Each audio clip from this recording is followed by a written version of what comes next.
오늘 밤 한 줄의 DNA가 우리를 구할까요? 아니면 우리를 아주 정확하게 무너뜨릴까요? 지은호는 그 질문을 가슴 안쪽에서 굴려보고 있었는데요. 입술 안쪽을 조심스럽게 깨물며 접수 창구에 서 있었습니다. 손에는 서류 봉투가 있었고요. 그 안에는 신분증과 동의서, 그리고 이걸 할지 말지 수십 번 접었다 폈다 했던 마음의 주름들이 겹겹이 들어 있었더라고요. 지은호는 오늘 접수만 하고 결과가 언제 나오든 흔들리지 말자라고 스스로에게 다짐했는데요. 다짐의 끝이 약간 떨렸습니다. 왜냐하면 이 선택이 이제부터의 모든 관계를, 심지어 스스로를 부르는 이름까지 바꾸어 놓을지도 모른다는 걸 잘 알고 있었으니까요. 이지혁은 지은호 옆에서 조용히 서 있었습니다. 차가운 번호표를 함께 쥐고 있으면서도 손바닥은 땀이 맺혀 있었는데요. 그 땀이 창피하지는 않았습니다. 이지혁은 요즘 스스로가 더 솔직해졌다고 느끼고 있었거든요. 지은호를 지킨다고 말해놓고도 마음속에서는 매일 계산이 오르내렸고요. AP 인수권을 두고는 욕심과 책임의 경계가 자주 흐릿해졌습니다. 그래서 더 숨기지 않았습니다. 널 위해서 하자. 매칭이 안 떠도 괜찮다. 이미 내 곁에 가족이 있잖아라고 말하던 그 목소리는 사실 이지혁 자신을 설득하던 소리이기도 했습니다. 내가 지금 하려는 일 정말로 너와 우리를 지키는 쪽 맞지? 라는 질문이 자꾸 뾰족해졌거든요. 오전이 깊어갈수록 하루의 다른 전선들도 뜨거워지고 있었는데요. 이상철은 결국 이지혁을 따로 불러냈습니다. 표정이 단단했는데요. 오랜 시간을 견뎌온 사람만이 가지는 그 결의가 느껴졌습니다. 나는 이 일만큼은 그냥 넘어갈 수가 없어서 왔다. AP처럼 큰 기업을 내가 인수하겠다고? 그게 욕심이 아니면 뭐가 욕심이냐. 이상철의 말끝은 아주 정확하게 이지혁의 위장을 눌렀는데요. 이지혁은 숨이 잠깐 멎는 것 같았습니다. 그래도 물러서지 않았습니다. 돈 때문 아닙니다. 한방 욕심도 아니고요. 제가 필요해서 선택하는 거예요. 누가 위에 앉아있느냐보다 우리가 뭘 바꿀 수 있느냐가 더 중요합니다. 말하면서도 손등에 핏줄이 조금 더 도드라졌고요. 이상철은 그 손등을 잠깐 내려다보았습니다. 경험도 없는 놈이 꼭대기를 올라갈 생각을 하냐. 그 말은 꾸짖음 같았지만 속을 들여다보면 걱정이 더 컸습니다. 이상철은 늘 그랬거든요. 자식이 넘어질 때를 먼저 떠올리는 사람이었고요. 그래서 이지혁이 조용히 덧붙였습니다. 아버지, 제발 그만 그렇게 판단부터 하지 마세요. 틀릴 수도 있잖아요. 저를 모른 척 해주세요. 도움 안 되는 잔소리면 그냥 모른 척으로 도와주세요. 그 말이 생각보다 깊게 꽂혔는지 이상철은 한동안 말이 없었습니다. 나이가 들수록 침묵이 늘어나는 이유를 스스로도 알 수 없는 얼굴이었고요. 이상철은 곧장 지은호를 찾아갔습니다. 생각을 정리해 보려고요. 요즘 젊은 사람들 그렇게 생각하나. 정말 이해가 안 된다. 이상철의 말에 지은호는 잠깐 숨을 고르고 천천히 대답했습니다. 저희 세대는 부모님 도움 없이는 집 마련이 어렵고요. 결혼 후에도 당당하게 살기가 쉽지 않아요. 열심히 일해도 결국 비교는 남고요. 출발선이 다르다는 걸 몸으로 배워요. 아버님 아들에게는 더 그럴 수 있겠죠. 고등학교 때 그런 일을 겪었다며. 지은호가 말하는 그런 일에는 여러 가지가 겹쳐져 있었는데요. 가족의 균열, 보호해야 했던 사람, 보호하지 못했던 순간들. 이상철은 그 이야기를 들으며 조용히 고개를 끄덕였습니다. 힘드니까 그럴 수 있구나. 그렇다고 지혁이가 그렇게까지 해야 하나. 말끝이 흐려졌습니다. 이해와 의심이 서로 등을 맞댄 채로 흔들리는 소리였습니다. 한편 박성재는 자신이 물러나는 연습을 하고 있었습니다. 아직 가슴 한가운데 따끈한 자리를 제대로 식히지 못했는데요. 그럼에도 정리라는 말을 스스로에게 강요하고 있었거든요. 이지혁이 먼저 찾아왔을 때 박성재는 조금 놀랐습니다. 거절당할 거 알면서도 고백했냐. 박성재의 질문은 무심한 듯 들렸지만 사실은 지독하게 다정한 말이었습니다. 남의 마음의 체면을 살려주는 방식이었거든요. 나한테 미안해하지 마라. 나는 후 후배에게 고백 안 할 거다. 그냥 내가 누군가를 좋아하는 감정을 갖고 있는 내가 좋았던 걸지도 몰라. 난 여기까지 정리했다. 박성재가 그렇게 말하고 나니 표정이 오히려 덤덤해졌습니다. 감정은 살아있지만 그 감정의 방향을 바꾸는 건 스스로의 몫이라고 결정한 사람의 표정이었거든요. 근데 넌 이제 어쩔 거냐? 그 질문에 이지혁은 고개를 떨구었습니다. 아무 생각이 안 나요. 너무 어렵네요. 그리고 자리를 떠났습니다. 때론 떠나는 게 대답의 전부였고요. 그 시각 고성희는 다른 계산을 하고 있었습니다. 간 이식이 시급했고요. 시간이 점점 좁아지고 있었습니다. 그래서 신 팀장을 불러 단단히 지시했습니다. 지은호를 팔로우해. 아주 조용하게, 아주 정확하게. 신 팀장은 고개를 끄덕였지만 마음 한켠은 이미 흔들리고 있었습니다. 돈이 필요했거든요. 가족의 병원비가 그를 매일 옥죄고 있었고요. 그래서 신 팀장은 주머니 속 양심과 통장 속 잔액을 번갈아 쳐다보며 출근을 했습니다. 처음 며칠은 단순한 동선 파악이었는데요. 그 단순함이 어느새 선을 넘더라고요. 지은호의 습관, 좋아하는 카페, 자주 멈추는 길모퉁이. 그런 사소한 것들이 누군가에게는 가장 치명적인 정보가 될 수 있다는 걸 신 팀장은 너무 잘 알고 있었습니다. 점심 무렵 지은호는 DNA 등록을 마치고 나왔습니다. 접수증을 두 손으로 꼭 쥔 채 잠깐 숨을 멈추었는데요. 이지혁이 먼저 말을 꺼냈습니다. 잘했어요. 결과가 뭐든 우리 자리를 바꾸지 못해요. 그 말이 위로가 되어야 했는데요. 지은호의 눈가에는 다른 결이 떠올랐습니다. 나도 알아요. 그래도 한 번은 확인하고 싶었어요. 혹시 잃어버렸던 분이 진짜로 있었는지. 그 말이 나오는 순간 두 사람 사이에 놓인 공기가 아주 잠깐 따뜻해졌습니다. 확인하고 싶은 마음.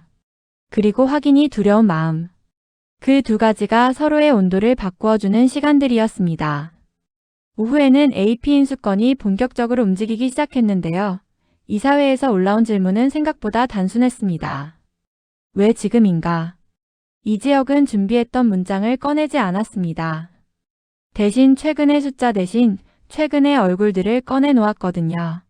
주거를 위해 통근을 포기하는 청년, 계약직으로 버티는 친구, 아이를 가지려고 고민하다가 결국 포기한 부부. 이 플랫폼은 돈을 벌어야 합니다. 맞습니다. 동시에 우리가 살아온 기록을 안전하게 묶어줘야 합니다.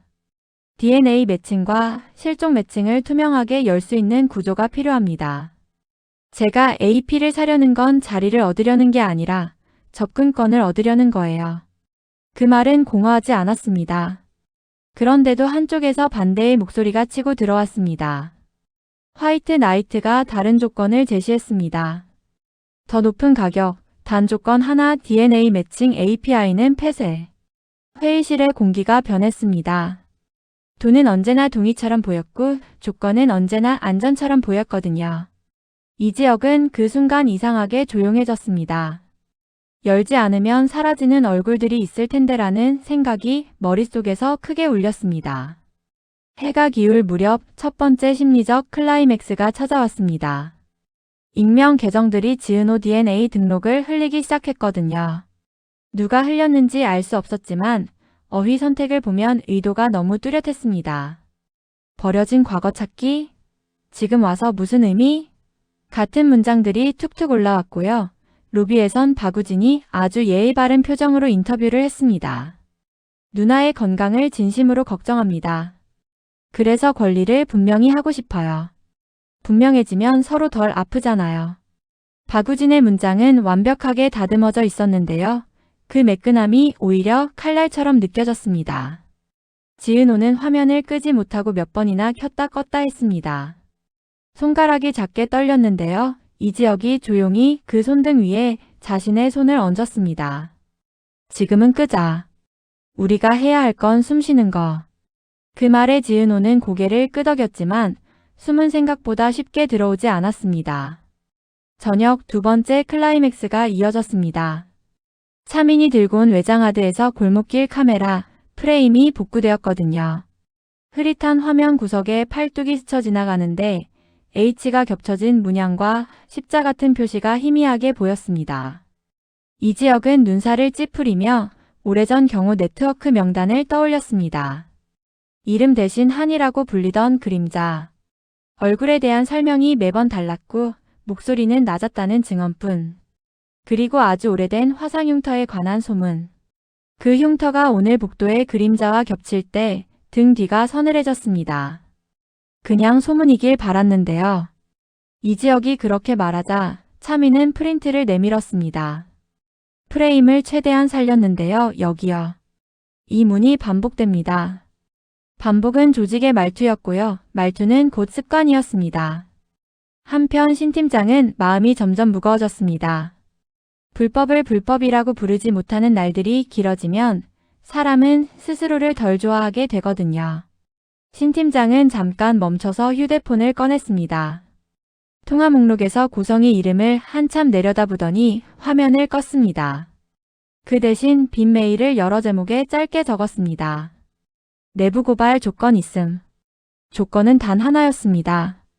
내 가족은 건드리지 말 것.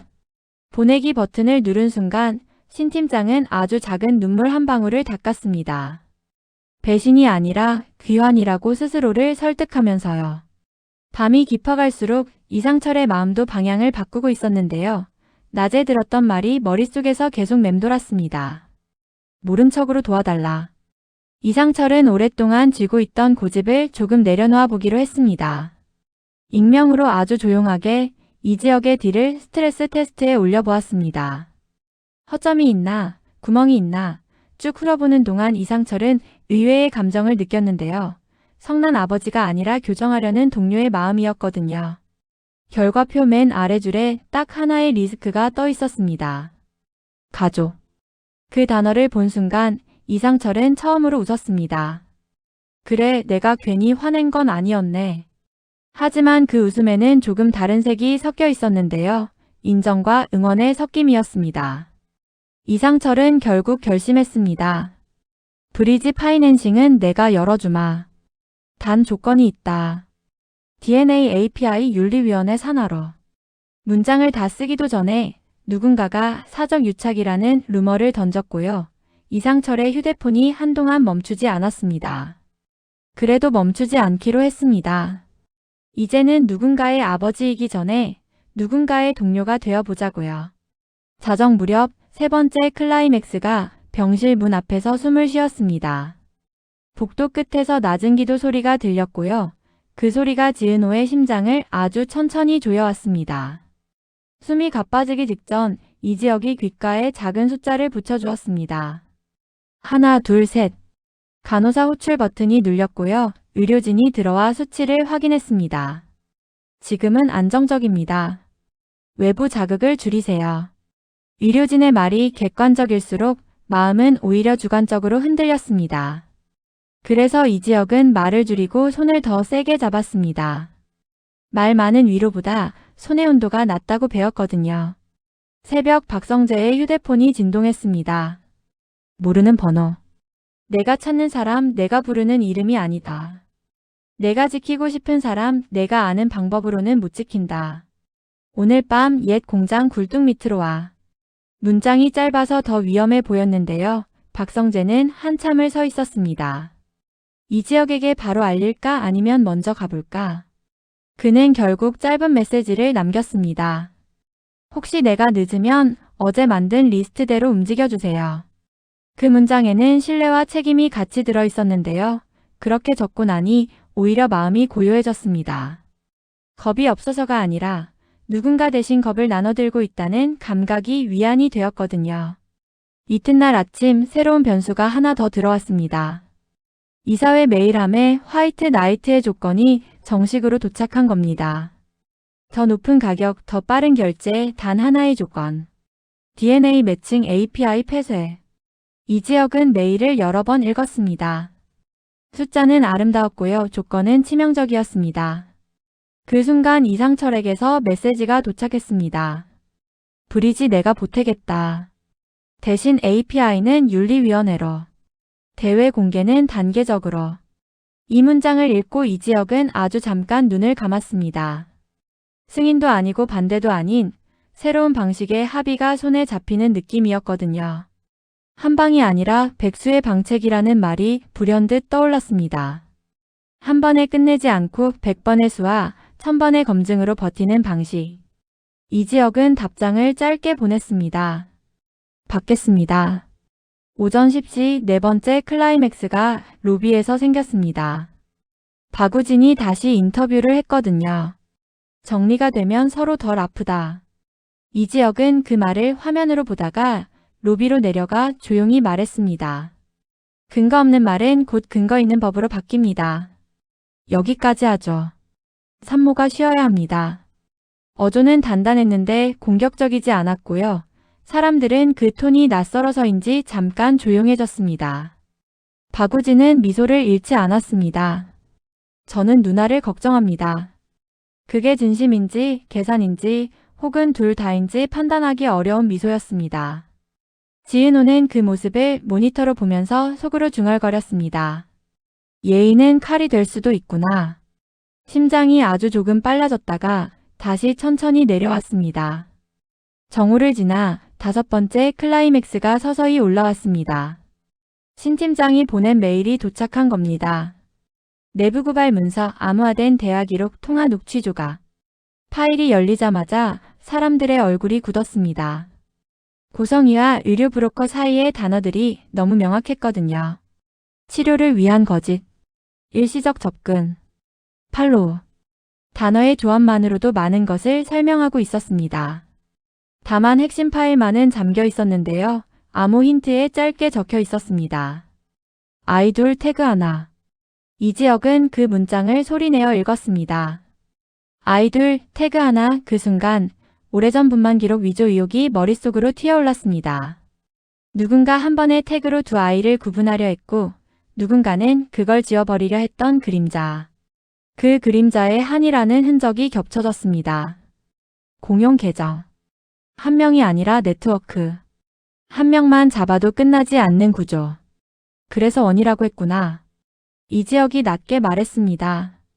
원은 시작과 끝이 없는 모양이었고요. 네트워크는 언제나 원처럼 돌아갔습니다. 오후 또 하나의 알림이 울렸습니다. DNA 시스템에서 부분 일치라는 결과가 떴습니다. 친모는 아니고 무계측 혈족일 가능성. 지은호는 접수실 의자에 조용히 앉아 화면을 봤는데요. 눈물이 나올 줄 알았는데 이상하게도 눈물이 나오지 않았습니다. 대신 마음이 아주 깊게 가라앉았습니다. 그날 병원에서 아이 둘이 뒤바뀌었다는 메모 사진이 함께 첨부되어 있었거든요. 필체가 낯익은 듯 낯설었습니다. 신 팀장의 가족 중 누군가의 글씨처럼 보였는데요. 확인하기에는 아직 조각이 부족했습니다. 지은호는 깊게 숨을 들이마셨습니다. 끝까지 가보자. 그 한마디가 스스로를 일으켜 세웠고요. 이지혁은 그 말이 너무 고마워서 작은 미소를 지었습니다. 사람은 때로 이런 짧은 문장으로 하루를 건너가더라고요. 해가 기울고 마지막 클라이맥스가 굴뚝 밑에서 숨을 골랐습니다. 박성재는 약속 시간보다 조금 먼저 도착했는데요.